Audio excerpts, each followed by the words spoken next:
오늘 본문은 레위기 6장 14절에서 18절입니다. 레위기 6장 14절에서 18절.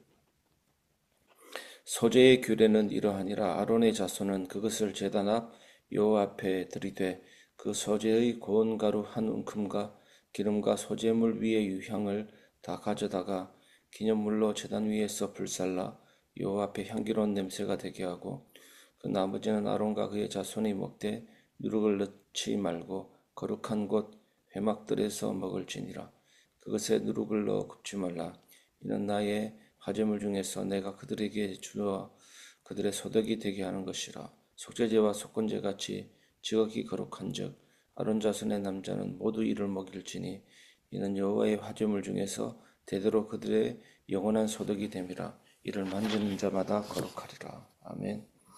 주님 앞에 드린 것 다시 나의 양식이 되다라는 제목으로 말씀을 나누겠습니다.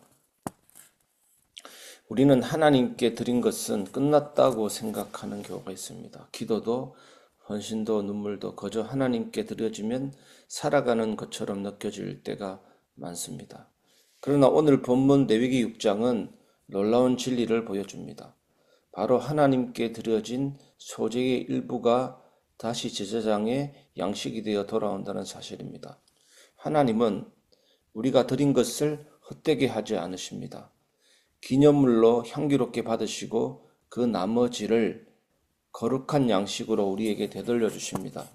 이것은 단순한 제사의 규례가 아니라 은혜의 구조입니다. 예수 그리스도를 통해 드려진 삶이 어떻게 응답과 치유로 양식으로 돌아오는지 오늘 함께 나누려고 합니다. 첫 번째, 예수님은 우리가 하나님께 드린 최고의 소재이십니다. 본문 15절을 보면 제사장이 소재의 고운 가루 한 움큼과 기름과 유향을 가져다가 제단 위에서 불살라 하나님께 기념물로 드립니다. 이것은 예수 그리스도의 희생을 예표합니다.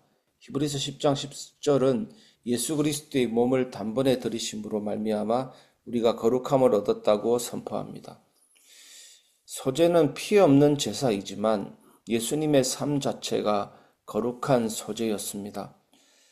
한 톨의 밀알로 땅에 떨어져 죽으심으로 많은 생명의 양식이 되셨습니다. 기름은 성령의 충만함을 상징하고 유향은 기도의 향을 뜻합니다. 여러분, 예수님의 삶은 성령 안에서 하나님께 드려진 향기로운 제물이었습니다. 하나님께 드려진 예수님의 헌신은 사라지지 않고 우리에게 생명으로 되어 돌아온다는 내용이 오늘 말씀입니다. 우리가 예수님을 먹고 살게 되었습니다. 요한복음 6장에서 예수님은 나는 하늘에서 내려온 살아있는 떡이라고 하셨습니다. 우리가 드릴 수 있는 가장 예물은 바로 예수님이십니다. 하나님은 그 예물을 기쁘게 받으시고 다시 우리에게 생명과 은혜로 돌려주신다는 것이 오늘 말씀입니다. 두 번째, 하나님은 드려진 것을 거룩한 양식으로 돌려주십니다. 16절에 보면 소재의 나머지는 아론과 그의 자손이 먹되 거룩한 곳에서 먹으라고 하십니다. 그것은 단순한 음식을 넘어 지극히 거룩한 것이었습니다. 이것이 뭐냐면 하나님께 드려진 헌신이 다시 사람을 살리는 양식이 되는 장면입니다. 이것은 오늘날의 예배와 교회 안에서도 똑같이 적용됩니다. 여러분이 흘린 눈물의 기도, 정성으로 드린 섬김, 헌신으로 드린 시간과 물질, 하나님은 그것을 다 기억하신다는 겁니다. 반드시 다시 양식으로 돌려주신다는 겁니다. 때로는 응답이라는 형태로 돌려주십니다. 때로는 작은 위로라는 형태로 돌려주십니다. 때로는 다른 사람의 영혼을 살리는 능력으로 되돌아옵니다. 내가 드린 이것이 사라지지 않는 겁니다. 하나님은 돌려주시는 분이십니다. 하나님께 드린 예배는 결코 사라지지 않습니다. 반드시 거룩한 힘이 되어 우리의 삶을 붙잡아 주는 겁니다. 그래서 우리는 지치고 힘들어도 다시 어디로 가야 됩니까? 예배의 자리로 돌아가야 되는 것입니다. 예배는 하나님께 드리지만 결국 우리가 먹고 살아가는 생명의 통로가 됩니다. 채워주시는 겁니다. 세 번째, 성도는 거룩한 소재를 나누는 제사장입니다. 18절을 보면 아론 자손의 남자는 모두 이를 먹을지니 이를 만지는 자마다 거룩하리라고 말씀하십니다. 우리는 베드로전서 2장 9절에 나오는 왕 같은 제사장입니다. 즉 이제는 우리 각자가 거룩한 소재를 나누고 전하는 사람들입니다. 내가 드린 예배의 나머지가 다른 사람을 살립니다. 내가 드린 중보의 눈물과 기도가 누군가의 생명을 붙잡는 양식이 되어집니다. 내가 고통 중에 하나님께 드린 찬양이 훗날 또 다른 지친 영혼에게 위로의 빛이 되어줍니다. 어떻습니까, 여러분? 오늘 말씀에 무엇을 말합니까? 하나님은 우리가 드린 것을 낭비하지 않으십니다. 오히려 거룩한 양식이 되어 공동체 안에 돌고 돌게 하시는 것입니다. 그러니까 사랑하는 성도 여러분, 낙심하지 마시기 바랍니다. 지금 여러분이 드리고 있는 헌신과 기도와 사랑이 반드시 누군가의 은혜가 되어 돌아올 것입니다. 교회는 바로 이런 순환의 장소입니다. 드려지는 것이 사라지는 것이 아니다. 오늘 꼭 기억하십시오.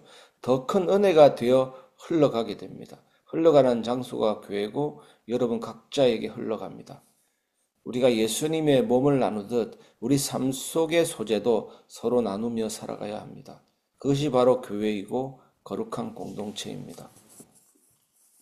말씀을 마무리하겠습니다. 하나님께 드려진 것은 반드시 은혜로 되돌아온다. 오늘 이것이 중요한 주제입니다. 하나님은 우리가 드린 것을 잊으십니까? 아닙니다. 잊지 않으십니다. 고운 가루처럼 곱게 깨어진 눈물도 기름처럼 부어진 헌신도 유향처럼 올려드린 기도도 주님은 그것을 기억하시고 기념물로 받으십니다. 여러분 꼭 기억하시기 바랍니다. 그리고 그 나머지를 다시 거룩한 양식으로 돌려주십니다. 예수님께서 자신을 온전히 드리심으로 우리가 살게 되었듯 이제 우리도 예수 안에서 드리는 모든 것이 결코 헛되지 않음을 믿어야 합니다. 그래서 내가 이만큼 헌신했는데 이것이 무의미한 것인가 라고 생각하지 마시기 바랍니다. 하나님 앞에서 하는 헌신은 전부 다 되돌아오는 것입니다. 지금까지 드려온 예배가 기도와 헌신이 때로는 작고 무력해 보여도 아무도 알아주지 않는 것처럼 보여도 하나님은 그것을 향기롭게 받으시고 반드시 생명의 응답으로 되돌려 주십니다. 생명의 응답으로 되돌아올 때 그게 우리 차원에서는 경제응답, 물질응답, 건강의 축복, 삶의 형통 이런 방식으로 나타나는 것입니다. 그래서 우리는 포기하지 않고 계속 드리는 사람들입니다. 하나님께 드려진 것, 그것은 반드시 누구의 양식이 됩니까? 여러분 각자의 양식이 됩니다. 여러분의 예배가, 기도가, 헌신이 그렇게 다시 치유와 회복과 응답이 되어 돌아오기를 바랍니다. 그것이 바로 은혜입니다. 오늘 그 은혜를 체험하시기를 주님의 이름으로 축원합니다.